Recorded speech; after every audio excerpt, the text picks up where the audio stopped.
আসসালামু আলাইকুম dear learners. আমরা আজকে পড়ব the sands of Dee composed by Charles Kingsley. এই কবিতাটা আমরা পড়ব। তার আগে আমি একটু তোমাদেরকে স্মরণ করিয়ে দিই, তোমরা পড়ছো কিনা জানি না, আমরা পড়েছি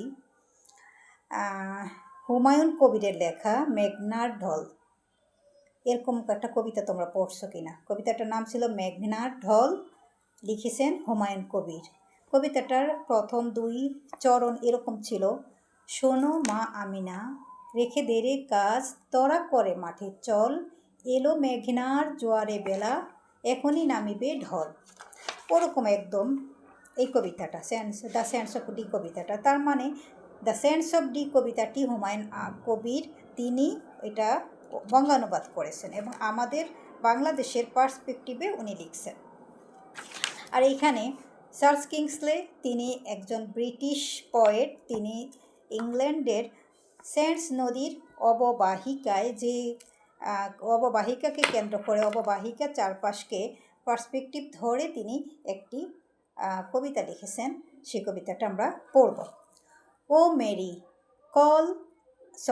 আবার আমি পড়ছি। O Mary, go and call the cattle home, and call the cattle home, and call the cattle home across the sands of Dee. The western wind was all wild and dank with foam, and all alone went she. এখানে বোঝা যাচ্ছে Mary নামের একটা মেয়ে, তার মা অথবা তার বাবা তাকে বলছে, O Mary, go and call the cattle home, যাও এবং গরু বাছুরগুলোকে বাড়িতে নিয়ে আসো, ডেকে বাড়িতে নিয়ে আসো।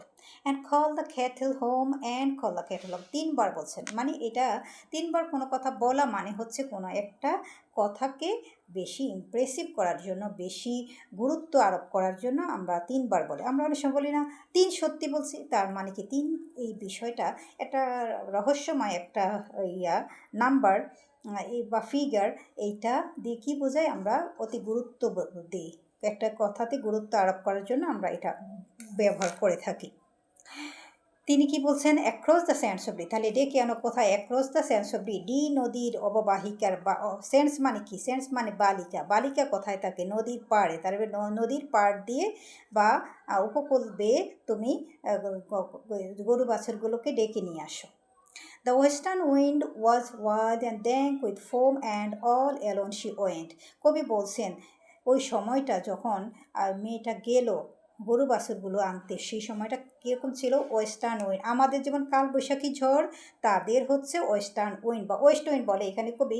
ওয়েস্টার্ন উইন্ড এটা হচ্ছে উনি ছন্দ মিলানের জন্য উনি লিখছেন, এটাকে ফিট বলা হয়। আর এগুলো তোমাদের এখন না জানলেও চলবে। দ্য ওয়েস্টার্ন উইন্ড মানে ওয়েস্ট উইন্ড, তাদের হলো ওয়েস্ট উইন্ড। তো পশ্চিমা বায়ু বলা হয়, হ্যাঁ, মানে পশ্চিমা ঝড়। এই ঝড়টা যখন ঝড়টা কেমন ছিল? ওয়াইল্ড ছিল, ভয়ঙ্কর ছিল, অ্যান্ড ড্যাঙ্ক উইথ ফোম, এবং এটা ফোম মানে হচ্ছে ফেনা। তার মানে ঝড়টা এমনভাবে ঝড়টা এমনভাবে বইছে, আর নদীর পানিগুলো তরঙ্গায়িত হয়ে সেখানে ফোমের সৃষ্টি হয়েছে। সেই কথা। তাহলে খুব কী অবস্থা বুঝতে পারছো? কতটা জোয়ার আসলে, মানে জোয়ারে আমরা জানি যে যেখান থেকে যেদিক থেকে বাতাস বয় সেদিক থেকে জোয়ার আসে। তো যখন তাহলে ঝড় এবং জোয়ার দুইটা কি একাকী হয়ে একটা জলোচ্ছ্বাসের সৃষ্টি হয়েছে এবং এটা ফোমের মতো দেখা যাচ্ছে। অ্যান্ড অল অ্যারন শি, এবং সে একাকী গিয়েছে। শি ওয়েন্ট হতো, তাহলে কবিতার ভাষায় ছন্দ মিলানের জন্য ওয়েন্ট শি লিখছে। ডি এর সাথে মেলানোর জন্য, ডি এর সাথে ছন্দ মেলানোর জন্য শি লিখছে, ঠিক আছে? তাহলে সে একাকী গেছে গরু বাছুরগুলো ডেকে আনতে। The western tide crept half along the sand, and over the sand, and round the sand as far as I could see. কবি বলছেন দ্য ওয়েস্টার্ন টাইড, পশ্চিমা জলোচ্ছ্বাস বা জোয়ার, খ্যাপটা হামাগুড়ি দিয়ে অববাহিকায় ঢুকে পড়েছে, অববাহিকার উপরে আছড়ে পড়ছে। অ্যান্ড ওভার দ্য সেন্ড, এবং এমনভাবে আছড়ে পড়ছে, স্রোতগুলো ঢেউগুলো একটার পর একটা আছড়ে পড়তেছে কোথায়? এই যে নদীর পাড়ে। And round and round the sand, এবং মানে রাউন্ড রাউন্ড হয়ে একের পর এক, হ্যাঁ, আসতে পড়তেছে। অ্যাজ ফার এজ আই করছি, যত দূর দৃষ্টি তাকানো যায়, দৃষ্টিতে যতটুকু দেখা যায়, দৃষ্টিগোচর এতটুকুই দৃষ্টিগোচর হয়েছে, শুধু কি ফোমের মতো ঢেউগুলো আসতে পড়ছে নদীর কিনারায় এসে। The rolling mist came down and hide the land and never home came she. বলছে দ্য রোলিং মিস্ট, মিস্ট হলো কুয়াশা, বা এটাকে কি বলা হয়, ঝটিকা বলে, কুজ্ঝটিকা। কুজ্ঝটিকা এটা এমন রোলিং আকারে একের পর এক আসতে পড়তেছে, এবং পুরা ইয়েকে মানে নদীর আশেপাশের যে ছিল, আবাসী বসত বাড়ি ছিল, এগুলোকে সবগুলোকে কি করেছিল, একদম কাভার আপ করে ফেলছিল, ঢেকে দিয়েছিল, মানে সব কুয়াশাচ্ছন্ন হয়ে গেছে, মানে একদম ঘোর অন্ধকার একটা, এটা কি বলি আমরা, শিশিরের মতো কুয়াশাচ্ছন্ন, এটাকে এরকম অন্ধকার হয়ে গেছিল।